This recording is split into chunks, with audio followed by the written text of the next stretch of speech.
Hai, assalamualaikum warahmatullahi wabarakatuh. Kembali lagi ke channel YouTube aku. Nah, hari ini aku mau bikinan cemilan yang dari olahan pisang. Kemudian nanti aku mau lanjut bersih-bersih teras dan lap-lap kaca jendela yang udah lama banget nggak aku bersihin ya. Nah, ini aku punya pisang, tapi pisang ini aku nggak beli ya. Aku dikasih sama keponakanku. Cuma pisangnya rada asem dan aku nggak tahu ini jenis pisang apa. Bunda atau Mams yang tahu ini jenis pisang apa boleh komentar di bawah biar sekalian aku tahu gitu ya. Jadi pisangnya ini rada asem, makanya mau diolah kayak dikasih susu SKM gitu, susu kental manis, kemudian meses dan keju gitu. Dan aku bikin 3 varian rasa nanti karena emang requestan anak-anak itu beda-beda ya. Ada yang suka mau pakai susu sama keju aja bun gitu. Ada yang bilang mau pakai susu sama meses bun. Nah kalau si ayah mau pakai susu, pakai meses dan pakai keju. Jadi paket komplit gitu ya, makanya nanti mau dibikin 3 varian rasa. Nah, apa kabar bunda-bunda, apa kabar teman-teman, Mams, apakah hari ini kegiatannya lancar-lancar saja? Aku doakan ya, semoga kita semua dalam keadaan sehat dan apapun yang kita lakukan berjalan dengan baik dan lancar, amin. Oke, aku mau lanjutin videonya, tapi jangan lupa bantuan like, komentar, dan subscribe-nya ya. Stay tune terus.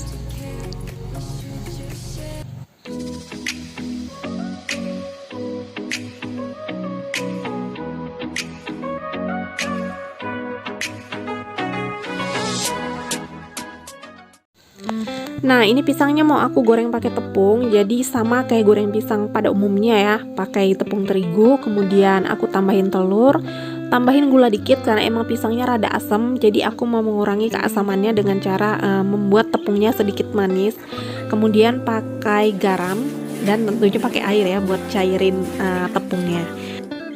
Dan di sini aku mau ngucapin makasih banget ya buat para bunda dan mams-mams yang memberikan aku semangat baru ketika video sebelumnya aku cerita soal video makeover aku yang banyak dikritik.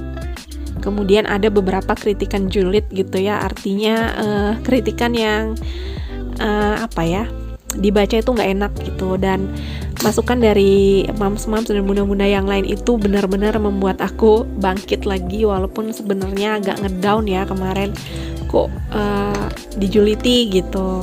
Jadi terima kasih sekali lagi untuk masukan-masukan positifnya, untuk tidak mendengarkan yang berbau-bau julitan, yang berbau-bau negatif. Pokoknya kalian semua mams dan bunda yang selalu mendukung aku the best deh ya. I love you so much lah pokoknya ya bun ya mams ya. Bun, kemarin juga ada yang nanya ya sama aku, kan aku sering posting tentang kegiatan di pulau ya, misalnya kayak nyebrang dari pulau ke kota, terus anak-anak berenang gitu ya di pulau ini, dan yang terakhir adalah postingan tentang sekitaran perumahan perkebunan.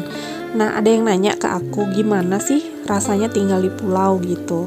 Ya sebenarnya ya mau tinggal di mana aja kalau kita nikmati itu pasti enak ya.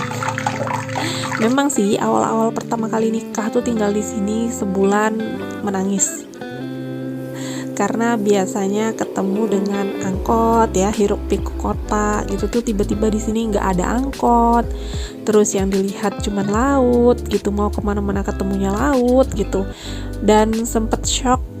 Tapi sebagai seorang istri tuh yang kodratnya memang harus ikut suami, dipaksain gitu. Cuman ya emang di awal-awal sebulan itu nelponin orang tua terus gitu sambil nangis, nggak betah, sepi gitu-gitu.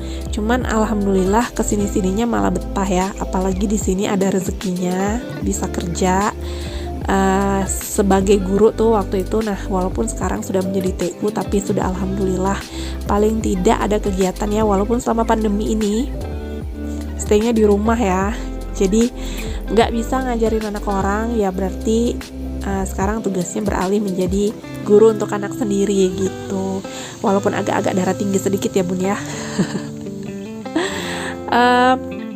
Dan ada yang nanya sejauh apa sih gitu. Emang jauh di sini ya bun ya, jauh banget.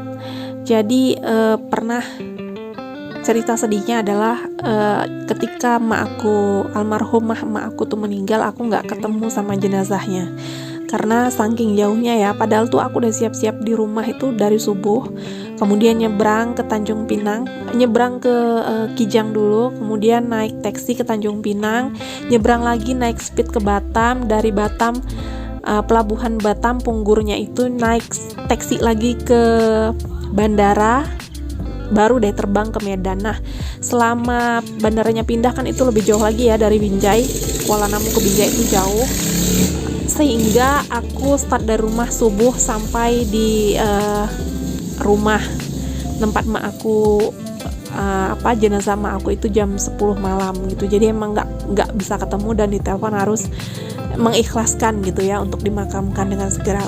Jadi ceritanya mak aku itu meninggal mendadak gitu ya, nggak ada sakit gitu, tiba-tiba meninggal. Sakitnya udah lama sih gitu, tapi sempat tinggal di rumah aku beberapa bulan, kemudian pulang itu sehat-sehat aja, nggak ada angin, nggak ada hujan. Tiba-tiba setelah berbuka puasa tiba-tiba meninggal gitu. Oke, sedih ya. Al-Fatihah buat almarhumah mak aku.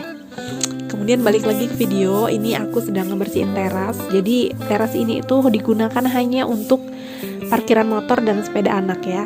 Ini sebenarnya kursi yang di depan itu tuh kan kursi pemberian ibu mertua. Aku pernah bilang ya udah dikasihkan aja ke siapa, atau ya kalau nggak bisa dipakai lagi dibuang gitu. Cuman karena Pak Suhu bilang nggak usah lah buat anak-anak duduk-duduk gitu. Jadi akhirnya tetap dipertahankan di situ. Dan ini terasnya penuh dengan pasir ya, makanya aku siram-siram dengan air, lalu aku sapu pakai sapu lidi karena emang pasirnya banyak banget. Karena itu tadi mungkin ya, karena parkiran motor, parkiran sepeda anak, jadi itu pasirnya numpuk. Jadi ini aku bersihin dulu sebelum aku bersihkan jendelanya.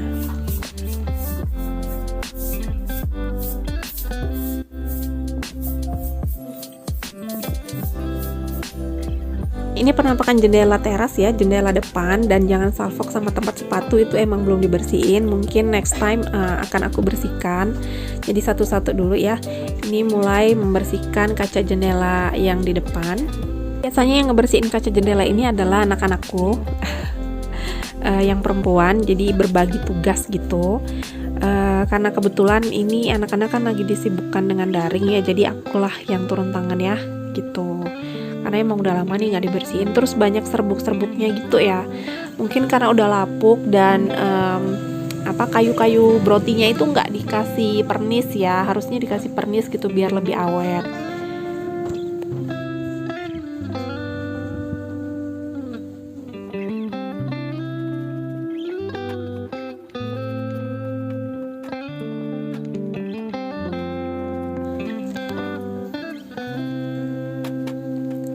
Oke, jendela ini udah selesai, lanjut ke jendela kamar depan. Jadi kamar depan ini dipakai buat anak-anak aku tidur ya. Dan biasanya motor yang satunya lagi tuh parkir di bawah jendela ini gitu.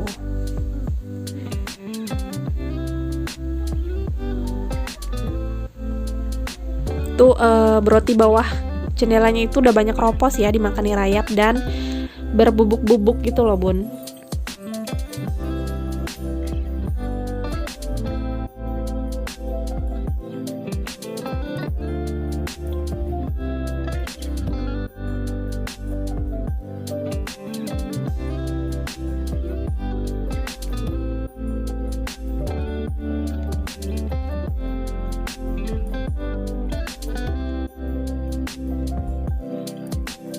Sapu-sapu ya pakai sapu lidi untuk ngebersihin bubuk-bubuk kayu itu, soalnya banyak banget biar rontok ke bawah gitu.